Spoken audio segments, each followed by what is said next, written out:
Hi, I'm Marie. Welcome to my kitchen. Today we're going to make some joy. Today we'll be making yummy Italian meatballs. If you like this video, please hit the thumbs up button. If you want to see more videos like these to give you some joy, please click on the subscribe and the bell to receive notification of my newest videos. Thank you. To make our Italian meatballs today, we're going to need 2 pounds of ground beef. We'll need 1 egg. We're going to need some marjoram. I'll also need oregano, basil. I like to use kosher salt instead of just regular table salt. Pepper, and you can use ground fresh or just ground pepper. It's really your choice. I like the peppercorns just because it adds a little bit more of a flavor and kind of gives a little spike in it. Also, we want some garlic powder and some dried onion. This is granulated. You could also use onion flakes if you wanted. And we're going to need some panko as well. So what's nice about this meatball recipe is that I can use all dry. I don't have to use anything fresh. Like I don't have to chop up garlic. I don't have to chop up any onions. So that's what I wanted to show you today is a nice, easy Italian meatball recipe that actually I think your family will really enjoy. So starting with the ground beef, like I said, you need 2 pounds of ground beef. You could use 1 pound of ground beef, 1 pound of pork, so you can mix different meats together and it will just come out tasting a little bit different. I like to use organic grass-fed ground beef. I really like to know where my products are coming from, so if you can buy organic, it's always great to do so. So we're gonna start off with our 2 pounds of ground beef. And the other thing I want to show you that makes things a little bit easier is how do you eyeball stuff? Because we know taking out the measuring spoons all the time can just get irritating. So I'm going to show you an approximation and how I do that. So we're going to go ahead and we're going to start adding some of these things.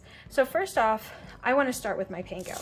Panko, I really do have to measure exactly. And by the way, measurements I did include in the description below. Here I want about a cup of panko. Breadcrumbs, here's a little different because they're a little crunchier. It's going to make these meatballs really nice and moist. So I want about a cup of panko. I'm just going to put it, again, this is really a nice recipe because you can just dump what you need right into the bowl. Next thing we're going to add is starting our dry ingredients. I'm going to start with the onion powder. So with granulated onion powder, I eyeball it. I would say this is maybe, I don't like too much granulated onion powder, but this I would say is probably about a half a teaspoon. Just sprinkle that over. Next thing I'm going to use is basil. I like basil, but I'm not a huge fan of basil. I love oregano. That's my favorite. So I would say that I'm going to put in, and that's probably about a teaspoon of basil. Again, it's 2 pounds of ground beef, so you need some flavor to this. After the basil, I'm going to add the oregano. Love my oregano. I don't know what it is, but that flavor just is so nice. Not as pungent as the basil is. Now with the oregano, I'm probably going to add really almost a tablespoon. If not, if you're like, oh wait, I don't want that much, just add 2 teaspoons. Okay, 3 teaspoons equals a tablespoon. Just do 2 teaspoons of oregano, and that's actually less than a tablespoon.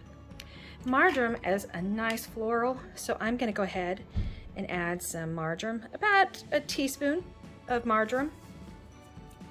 Okay, that's our dry herbs that we're adding to this. I also want some garlic powder. So the garlic powder, I really like garlic powder, to be honest with you. So in this, I'm probably going to add a good tablespoon of garlic powder.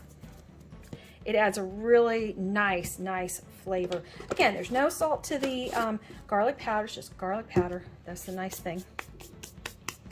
With the ground pepper, I would say if you're trying to do this, I would do maybe a half a teaspoon of ground pepper.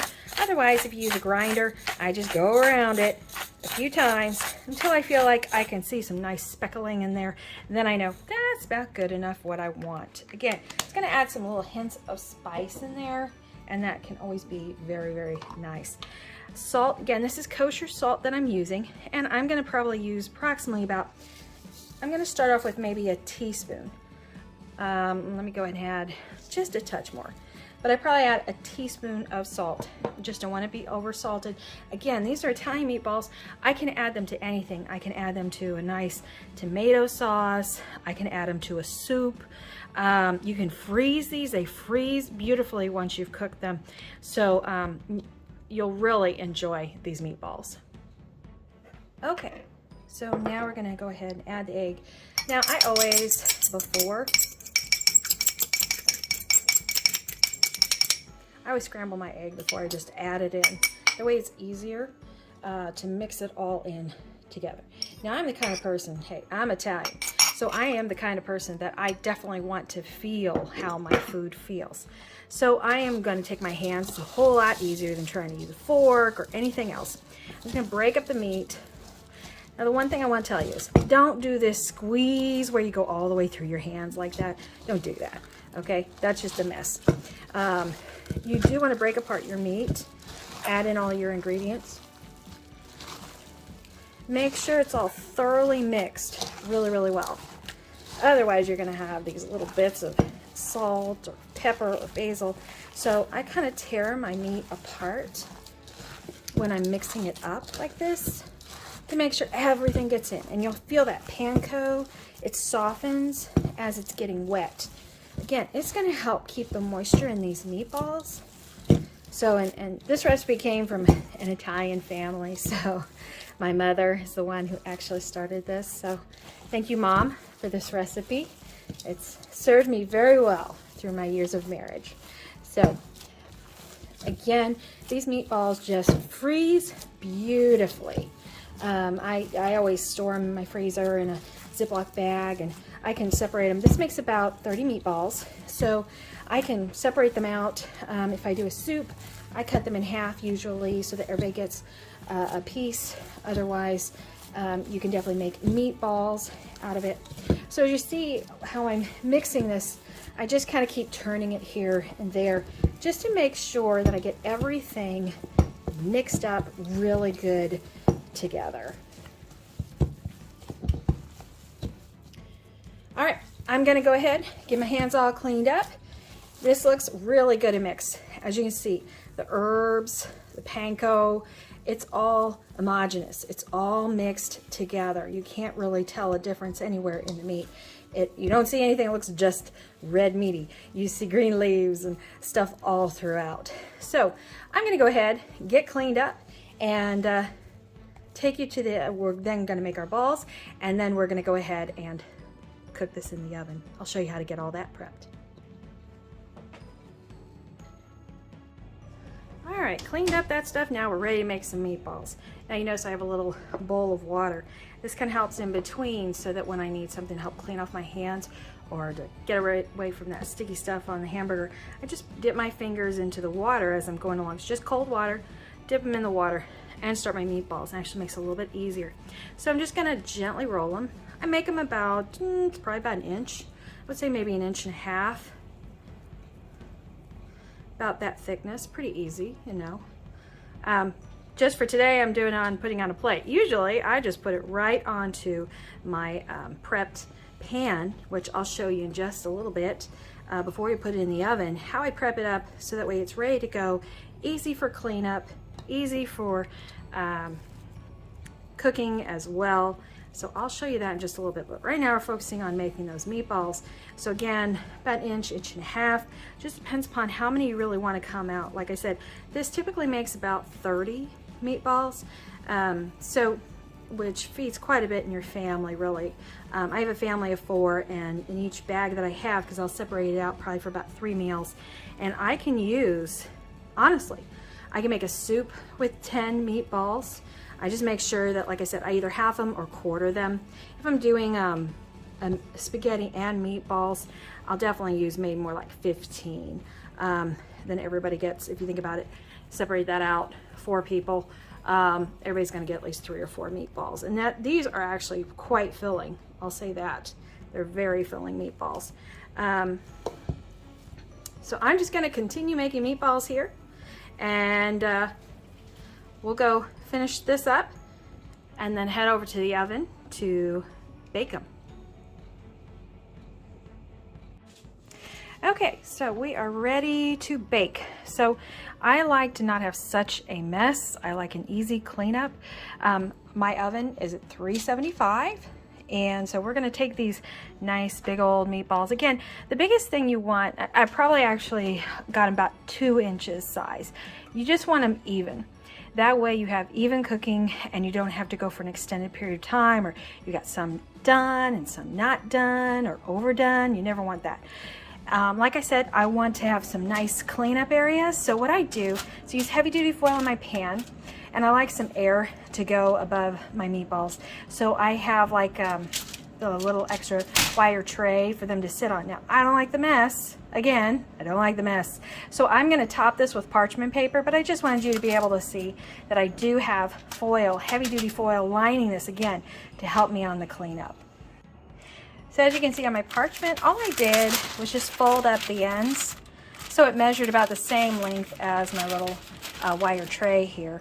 That way I can easily cover it, not have to worry about so much of a mess. The other nice thing about this is that any of the fat that comes out of it, because these are ground beef, 85%. I like 85. 80 is a little too fatty for me. 92 or above 90 seems a bit dry. 85 seems to be the perfect mix. So when I cook these on the parchment paper, the grease and whatnot, it's going to get on here and it's going to just fall off those meatballs. So that's what's really nice about it. So I'm going to set up the meatballs. So I've set up my meatballs. As I said, I have about 30.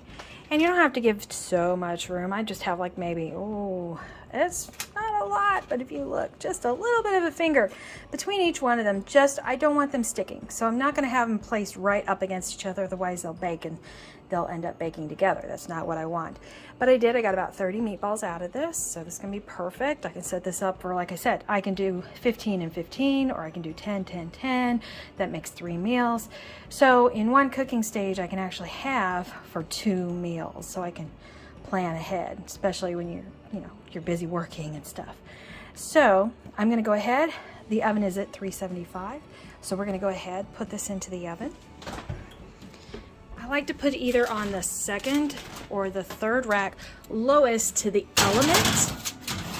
And we're going to put it in there.